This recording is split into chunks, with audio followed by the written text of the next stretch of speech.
Marriage predictions అంటే వివాహానికి జాతక చక్ర పొంతన. దీని గురించి చాలామందికి అనేక అపోహలు, భయాందోళనలు ఉన్నాయి.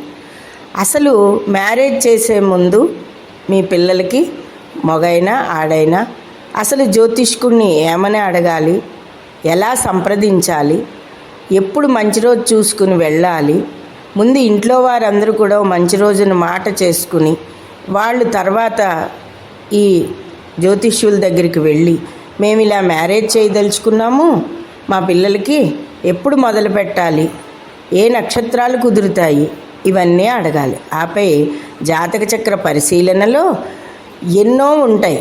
ఏదో ఒక్క గణాల మైత్రి ఒక్కటే చూసేసుకుంటారు అందరూ కూడా. 36కి 18 వచ్చిందా వెళ్ళిపోదాం, 36కి 20 వచ్చిందా వెళ్ళిపోదాం, 36కి 35 వచ్చింది అబ్బో అని చెప్పి ఇంకా ముందుకు వెళ్ళిపోతారు. అది ఒక్కటి చూసుకోవడం అనేది పొరపాటండి. మరి ఇంకా మిగిలినవి ఏమేమి చూడాలి?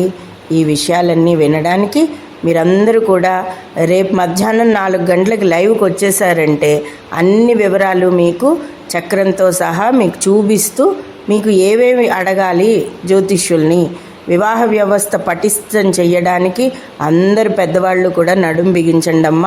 పిల్లలకి కౌన్సిలింగ్ కూడా ఇవ్వండి. చక్కటి జీవితాలని మన ముందు మంచి బాటలో నడుద్దామని చెప్పి మిమ్మల్ని అందరినీ కోరుకుంటున్నాను.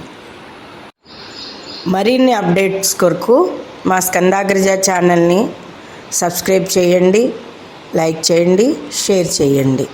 చాలా వివరాలన్నీ కూడా మంచి మాటల సముదాయంతో, చక్కటి డివోషనల్ తోటి, మంచి పండితుల ఆశీర్వచనంతో ఛానల్ అంతా నిండి ఉంది. వెంకటేశ్వర స్వామి భక్తి కథలు అన్నీ చెప్పడం జరిగింది మీ నక్షత్ర రీత్యా. అవన్నీ కూడా విని మీరందరూ లైక్ చేయండి, షేర్ చేయండి, సబ్స్క్రైబ్ చేసుకోండి.